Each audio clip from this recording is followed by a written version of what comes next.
Hello, thanks for clicking on this video. I'm starting a new painting, and in this one's going to have a chipmunk, a cardinal, a chickadee, some sunflowers, Indian corn, pumpkins, some sort of rural sky, maybe from the Northeast somewhere. I'm doing this painting just a tiny bit different. I started it with just sort of a loose noodling around in graphite, pretty much just scribbling. And then I took raw umber that was diluted with a solvent, my favorite being spike lavender oil, or you can use thyme essential oil or fir needle essential oil, pine needle essential oil. But I'm going to add just a tiny bit of Venetian turpentine to the spike oil to help it tack. And I'm going to begin with sort of almost watercolor type washes. I'm going to be using my handmade oil paint, but I'm going to begin essentially sketching in color and doing a little bit less black and white underdrawing for this particular piece. So I try to keep from being too formulaic. This is a method that I haven't tried, so I'm excited to jump in and give it a shot. At this beginning stage, I'm just going to come in with some very thinned oil paint and just start to draw in a couple of my cloud features that are going to be here in the back.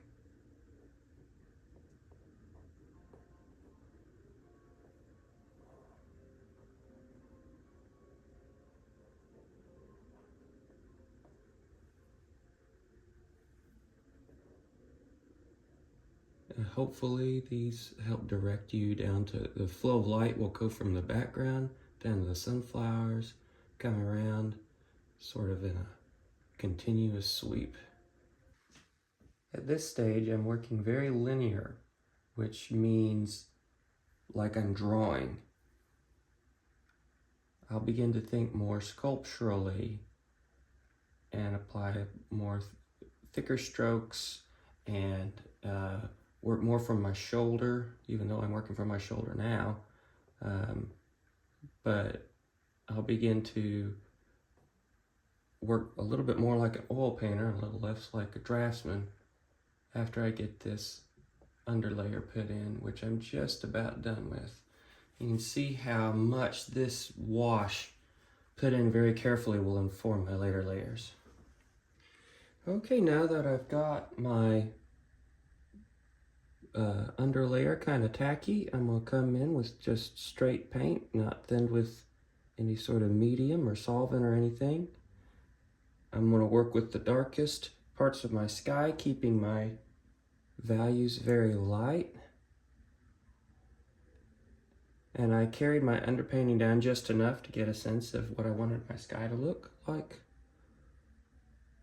I'm working with a flat brush to apply an even coat of pressure. And I can come in with a round later after I get these shapes in and add any more refinement that I'd like.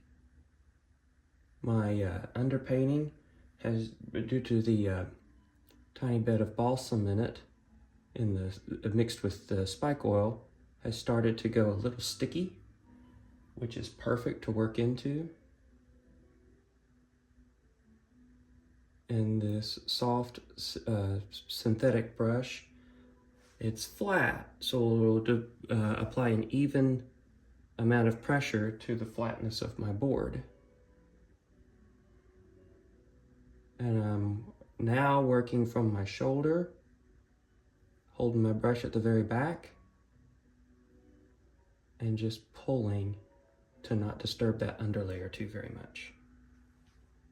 So I was working into my underpainting until I got it right about right here, and then some sort of little gut feeling told me, how about you finish out the entire underpainting before you continue? And I'm not completely sure why, but I'm gonna go ahead and go with my gut on it. It could be that I might be at risk of making this a little too dark without the rest of these tones in. So I'm just going to continue my underpainting and then I'll show you whenever I'm getting closer to the end. First, I guess it would be a very washy underpainting. You can see how thin this is going in.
Well, I'm so glad I took a pause and finished this step. This is the first wash of my underpainting.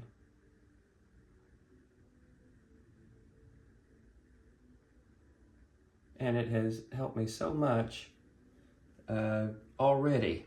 I'm going to revisit it tomorrow, I think, once it's a little bit more dry. But yeah, I've got so much more information to go on now on the next steps I want to take in the painting.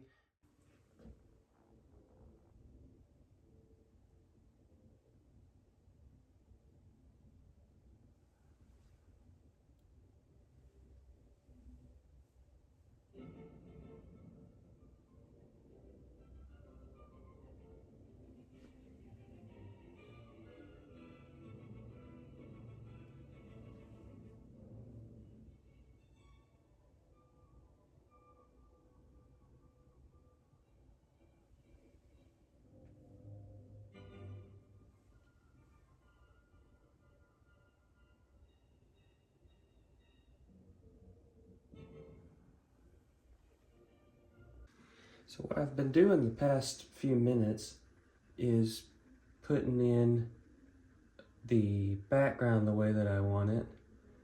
I'm keeping it pretty thin. I'm gonna take a break for the day soon, but I want a cool toned autumn tree line. So it's gonna be a delicate dance of grays and pinks and cool golds, and I'll get it eventually, but it needs to also go in really thin because when I come back in the morning, I might want to change just a couple, you know, shades and tones. Like I might want to brighten here to bring emphasis to that side of the cardinal.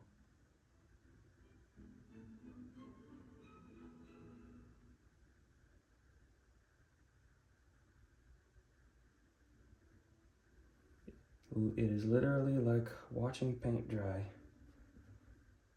To watch me work right here, but this is how I work. Most of the time, slow and boring.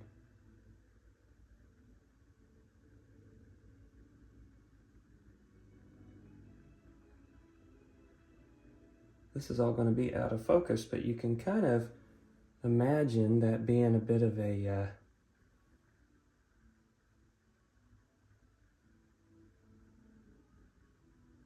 autumn forest back there.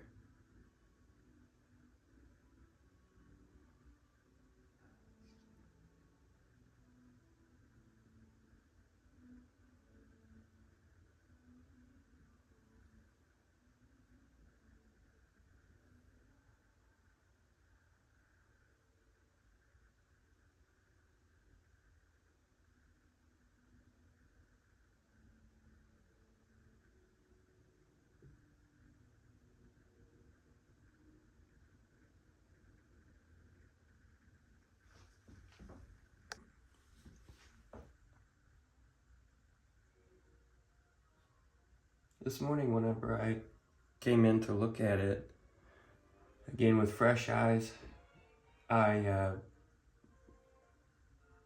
really liked yesterday's work a ton, and I was considering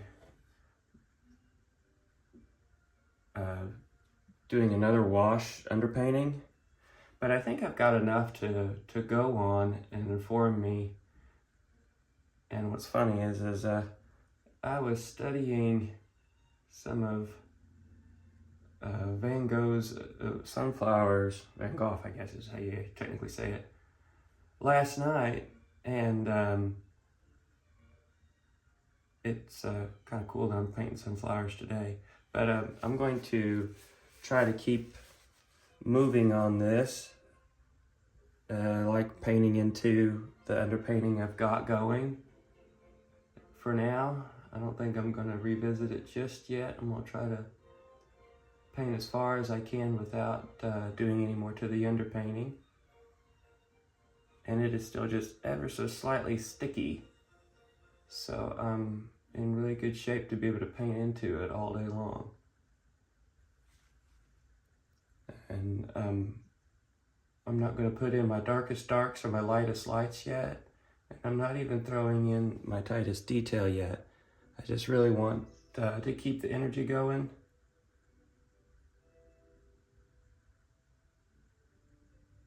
And I'll keep these brush strokes fairly lighthearted and describing the form, and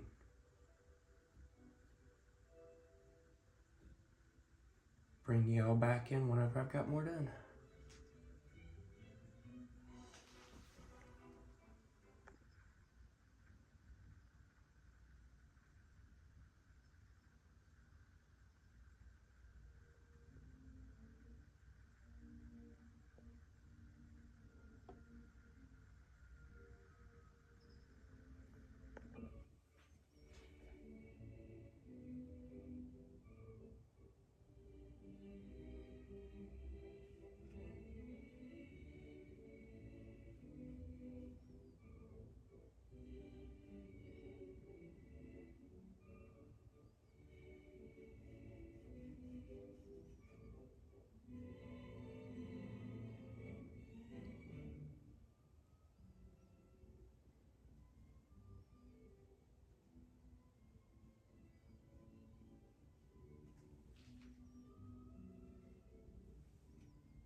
With my midtones in, I can now come in and start putting my lights. And I've been sure to keep my edges soft until these highlights, and that'll help them stand out more.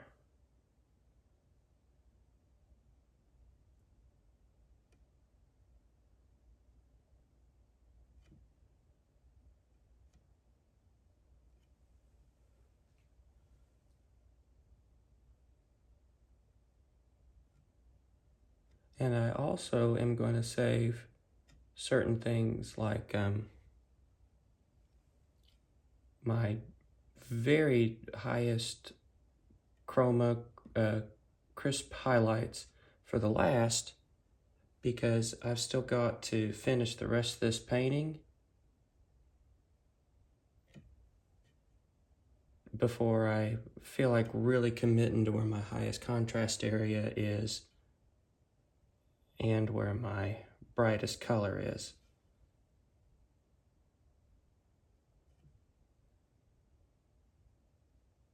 Keeping my edges nice and soft there at the edge because I don't want you to look over there.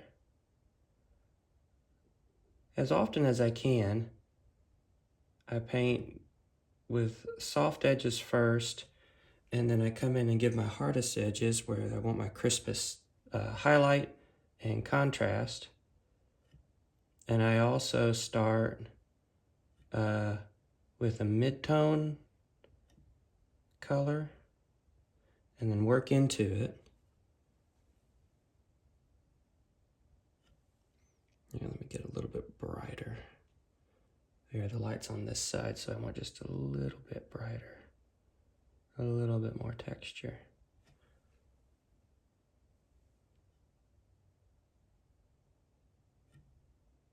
And I'll be coming in and pumping up this as the painting goes by. I work on my paintings kind of all over at the same time.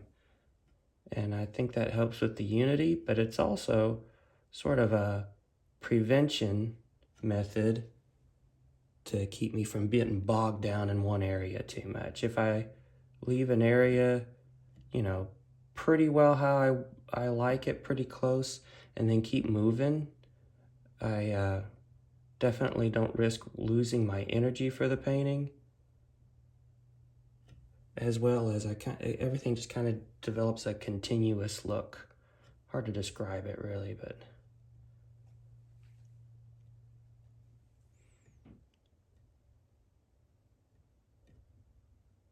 and I'm keeping this pretty out of focus and muted because this chickadee's tail is going to need to push that in the background in order for it to appear that the chickadee's in front of this sunflower.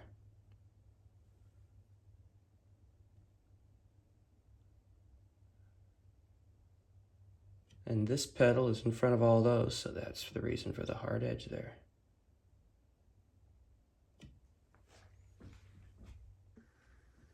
Before I move on to the cardinal, I'm keying in my what's called a local color or my mid-tone color of these pumpkins here,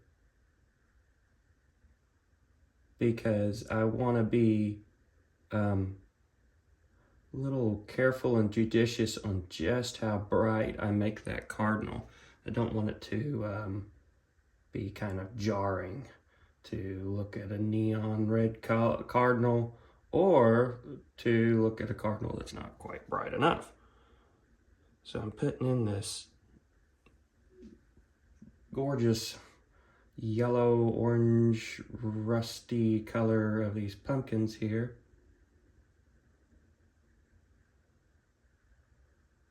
And I'm realizing how important that soft violet blue background was whenever I was planning the painting out earlier, because the blue complements this orange really well, and the slight purple gray undertone of the background complements the yellow. These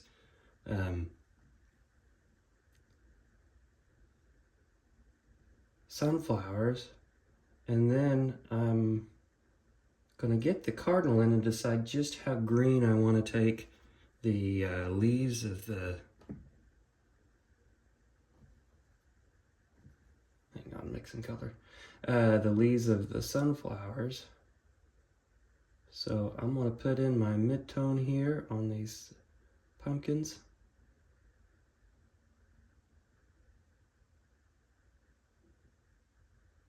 Not worrying too much about all the details just yet, because I want my cardinal in before I finish these pumpkins.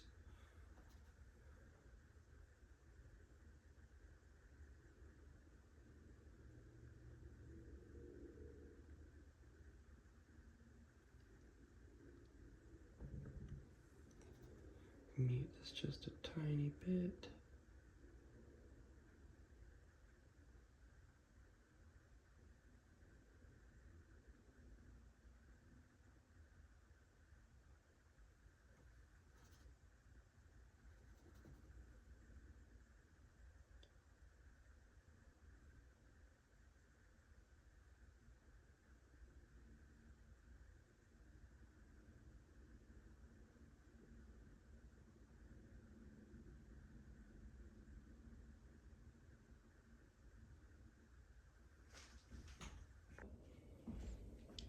I'm working from dark to light on this cardinal, and as I was studying a few photos of cardinals and looking at the ones out my window, I noticed that Mother Nature kind of did me a couple favors, in that the shadow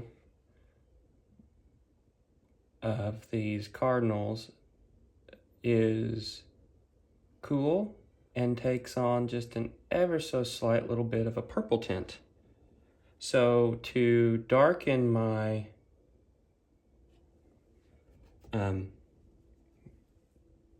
red for the shadow side of my cardinal, I'm able to add purple, which helps harmonize.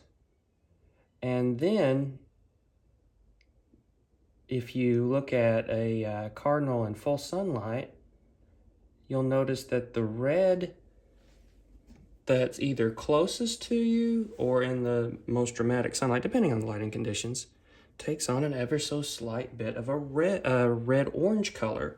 So I'm going to be able to harmonize my colors, even though I'm painting what will register as a rich red. This and this and this is a grayish purple with a red undertone. And then this, and then part of the beak here is actually a very vivid red-orange. And I'll throw in my local color, which is my real bright red, here at the terminator line, where light's gonna meet shadow.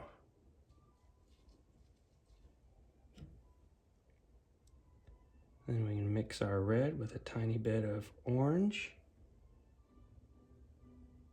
And we've created a form. And I'll come in and,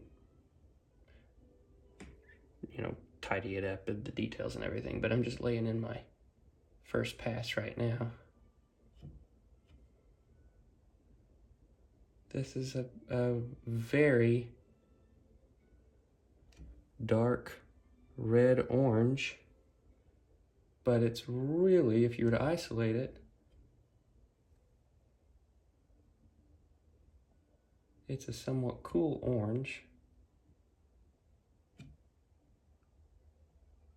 And it is something else how this purple and this orange is going to harmonize with our whole painting, but still register as a very red cardinal.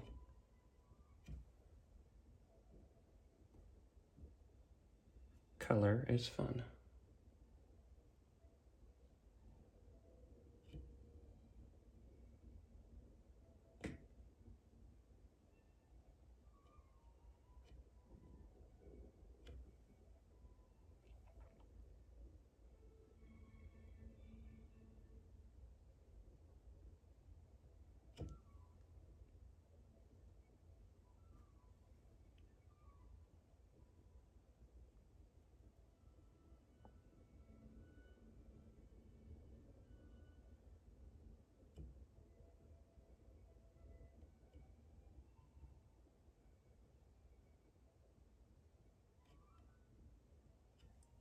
I'll come and add my darkest dark in a little while, which will be the dark under his bill and at the corner of his eye, I think.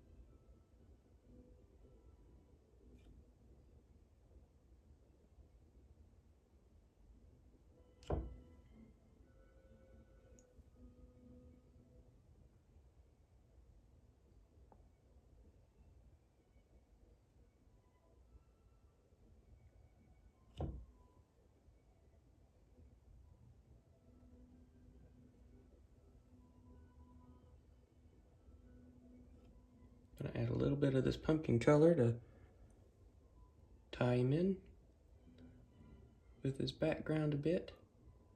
And I'm also needing, since this part of his chest comes towards me, I'm needing just a little bit of something to bring it out. So I'm gonna go ahead and warm that. As a general rule of thumb, warm colors pop towards you and cool colors seem off in the distance, kind of tend to migrate away from you.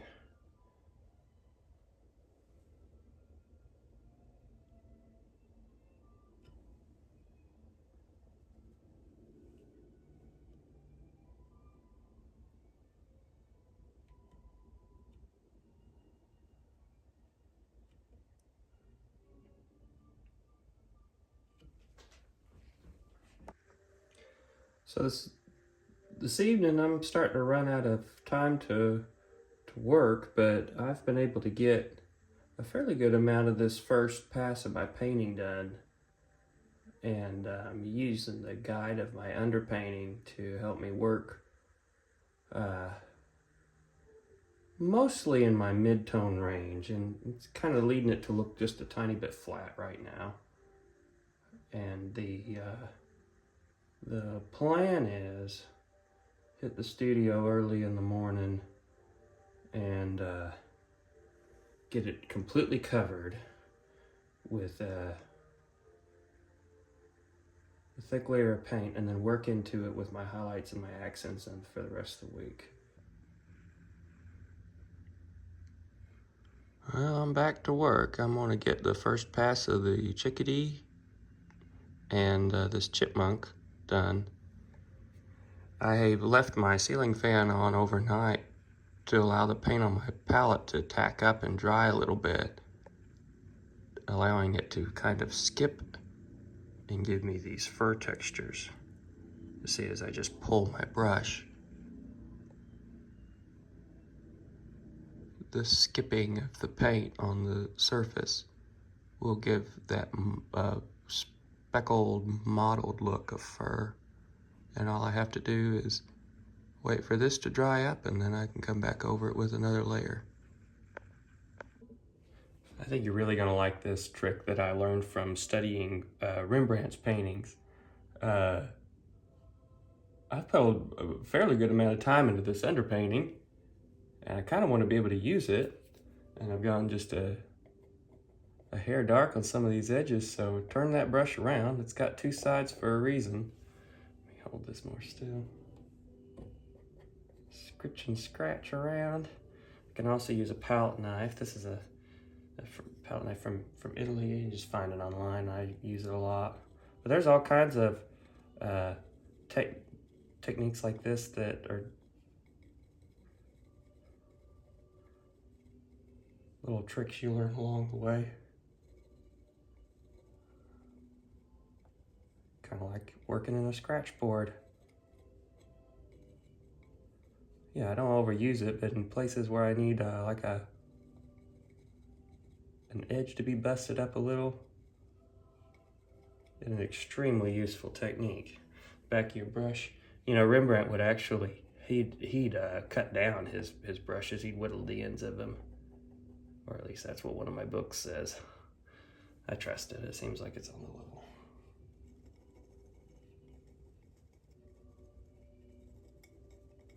All right, carefree, expressive, but what a fantastic look, huh?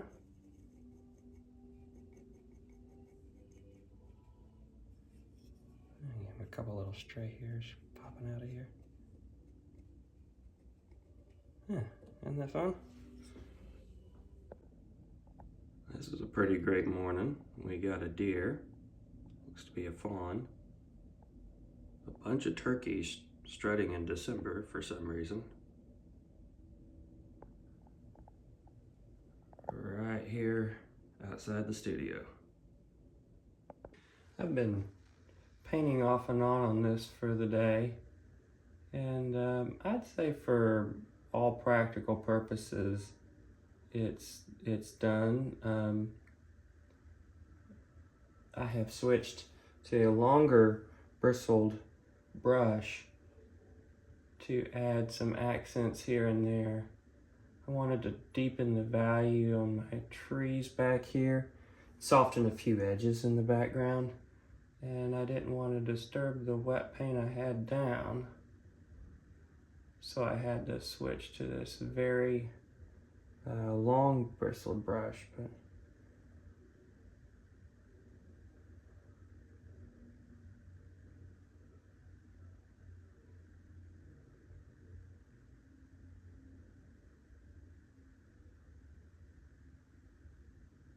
as my background dried, I guess it could have been the solvent in it, the value of it lightened just a tad.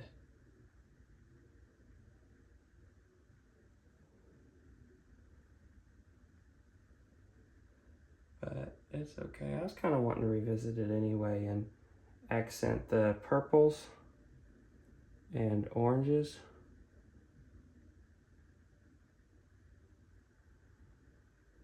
Just a little bit more. That's a little too dark there.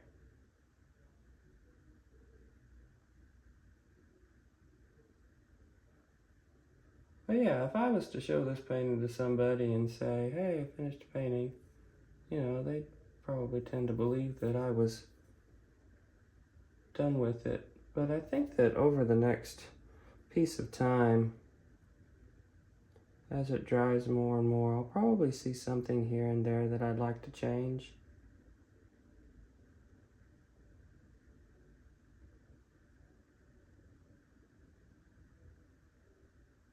Soften that edge. Soften that edge. All right, well, I guess it's time to let it rest for a few days and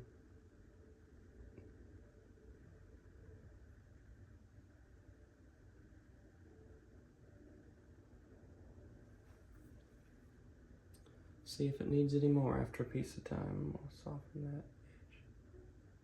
Push it back in the background just a tiny bit. All right, let's give it a breather. After giving the painting a bit to breathe overnight and coming in and seeing it this morning, I noticed that the highlights are a little lower than I'd really ideally like. So I'm bringing in some more light, and I'm doing it with a, let me grab my mole stick real quick. I'm doing it with a comb brush. It's a synthetic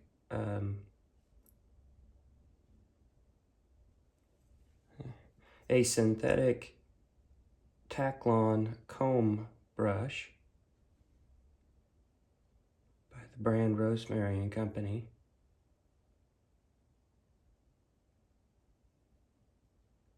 And it's going to apply a very little pressure, but since I want some texture in my highlights,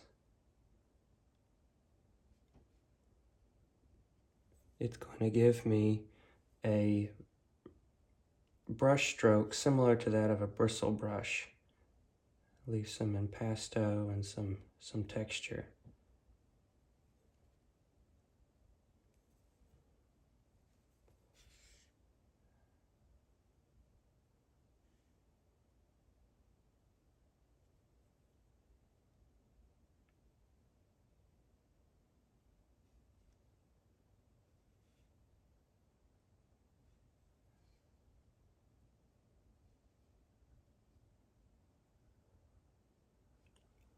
feel like that helps those forms jump out more. After studying the piece in a mirror for a second, which is one of the ways that I like to try to notice if there's anything wrong with it, I noticed that this area in here feels a little dead, a little too open.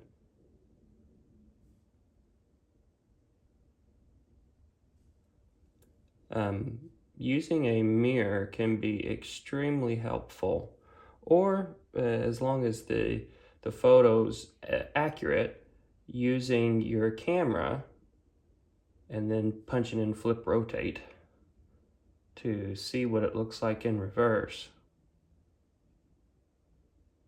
So I'm going to add a couple more petals here.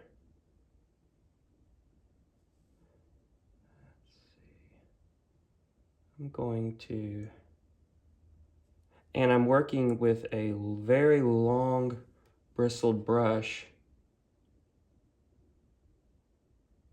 because it applies less pressure.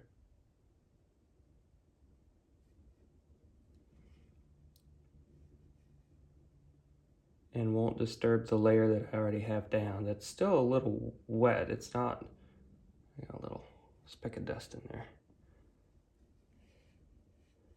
And then we'll take this little curve, have this be a bigger petal by a little bit,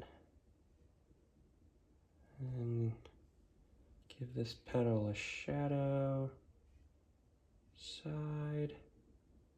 Let's pull that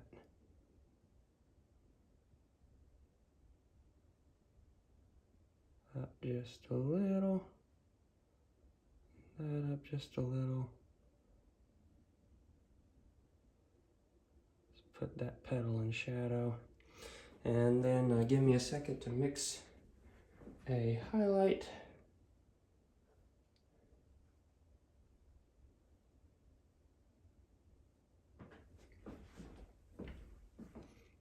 I'm going to add some more light.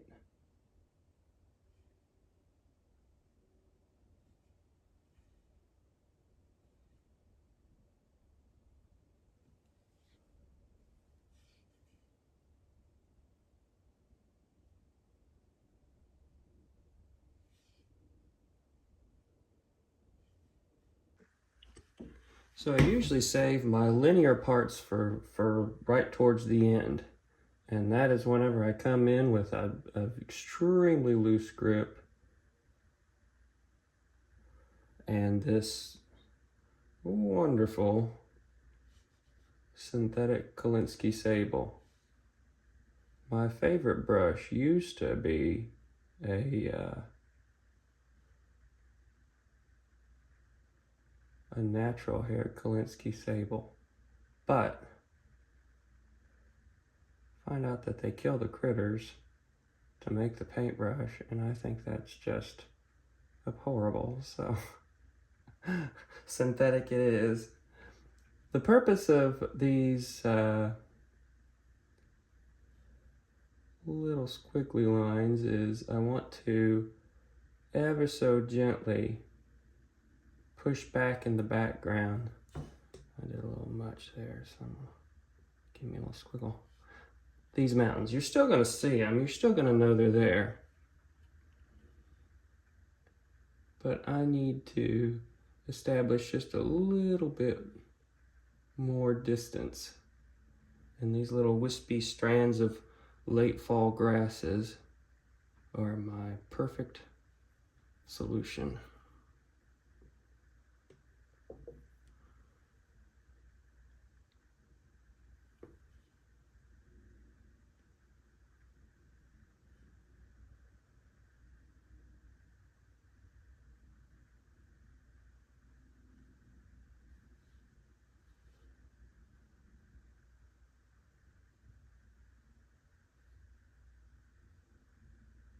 See, we can still see all that back there, but it just ever so slightly balances out foreground and the background. And this is a mixture of Idealized yellow, dioxazine violet to harmonize with our background. raw umber, and my favorite kind of white, which is lithopone. It's not as opaque and cold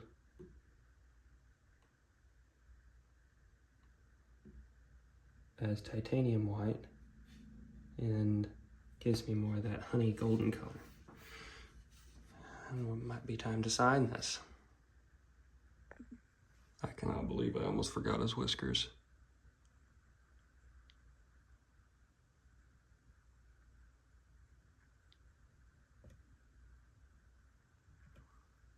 That was almost an embarrassing mistake before signing this.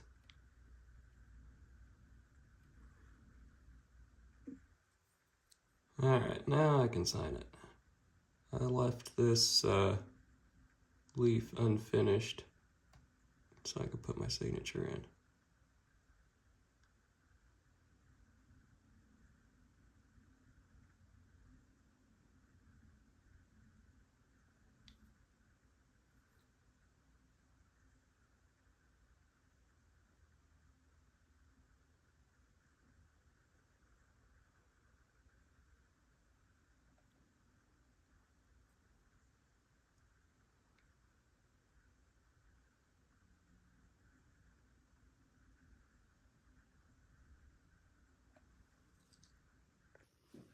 Well, thanks so much for watching this longer than I planned video.